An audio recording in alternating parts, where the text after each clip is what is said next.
congregation today has never heard this story. I bet you said, oh, I know this one. This is the Doubting Thomas. Yeah, I remember. They taught this to me in Sunday school. And every year we hear about the Doubting Thomas.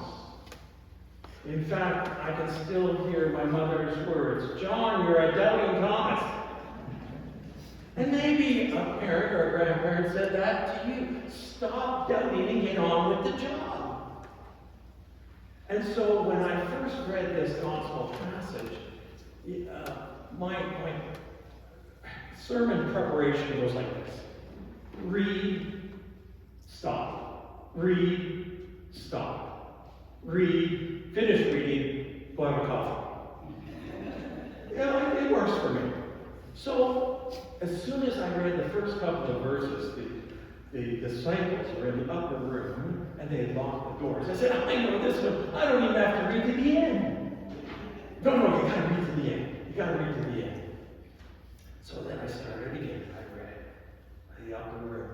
And then it occurred to me, I said to myself, well, how come Thomas wasn't there? Nobody ever talks about why Thomas wasn't in the room.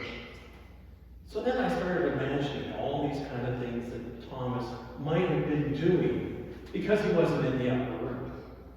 The first thing I thought was, well, maybe somebody said, listen, I'm hungry. Go down to the market and get us some sandwiches.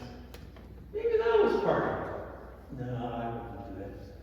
Well, maybe he was grieving because Jesus had died and he didn't know what was going to happen next. Maybe that was why it wasn't. He couldn't be around all these people. He needed to figure it out by himself. Where do you heard that? Find it by yourself.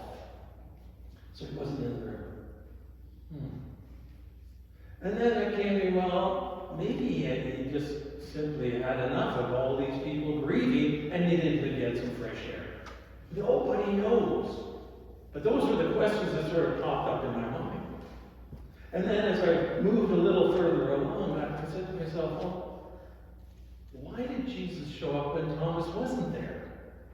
Don't know. Well, that was another helpful question, wasn't it? And so then I moved along, and I suddenly said to myself, let's get on to Thomas. Let's leave the disciples in their upper room, locked away, waiting for Jesus to arrive. Let's move on. So I did.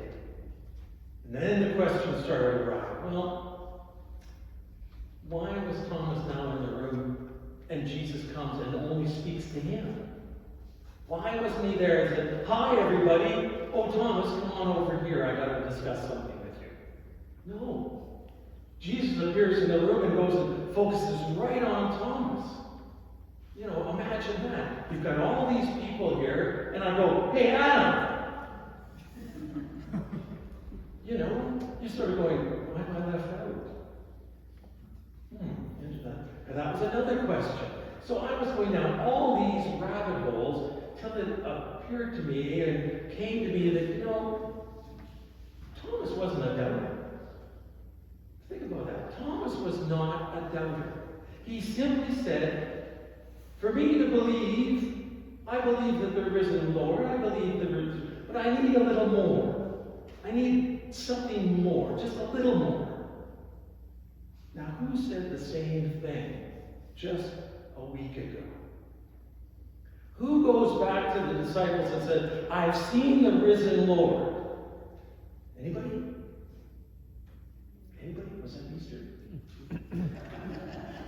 Mary, right? Mary goes back to the disciples and says, listen, I've seen the risen Lord. And what do the disciples do? Mary, go on. Let's go race down to the tomb. They needed more, didn't they? They needed something more to say, yes, I believe. And so you've got Thomas there, he's saying, listen, I believe, but I need a little bit more. I need that little bit more to get me just over that little speed bump. And Jesus gives him that little bit more, doesn't he? He comes into that room and says, Thomas, come here. Now, Thomas could have said, like many in the Bible, no, thank you very much. I'll just stay put. No. Thomas moves over to Jesus, and Jesus says, touch my wounds. And he does. And what's the response out of Thomas? Complete and total acceptance. He says, my Lord and my God.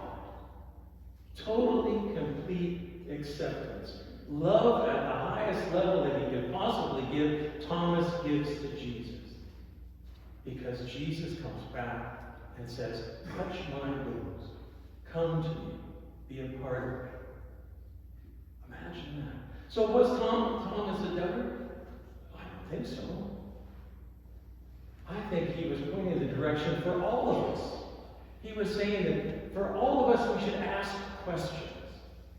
Faith is about asking questions. And by asking those questions and getting the answers, we move forward. Imagine this. You're given the Bible. And you're told, don't come back until you've read it from cover to cover. One end of it to the other. Old Testament, New Testament, Apocrypha, every page. Don't come back. In fact, to help you, I want you to go out into the desert. And I want you to be totally by yourself.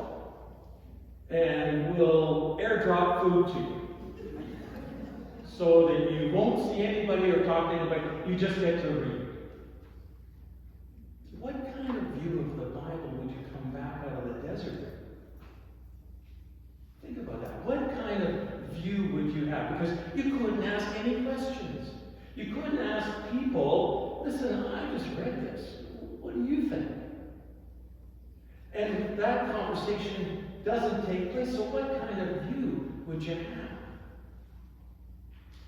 I don't know, but I don't think it would be kind of accurate. It's through those conversations, through asking questions, that you and I grow in our faith.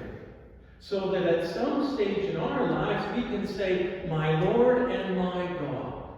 That's the goal. The goal of asking questions and to move forward in our faith journey is to come forward and say to Jesus, my Lord and my God. So think about that this week ahead. Think about asking questions. Because I don't know about you, but I've been in meetings where I've really wanted to ask a question. I've really wanted to ask a question. And I just about raised my hand and said, no. Don't put the spotlight on you. Don't do that at all. Just let things simmer. And all the way home, I realized I didn't ask a question. Why didn't I ask the question? Why? Because now I don't know the answers, and I'm totally confused. No. Go home and ask questions of each other. Ask questions of our congregation. Ask questions of the people around you. Because it's through asking those questions that you and I can step forward to Jesus and say, my Lord and my God.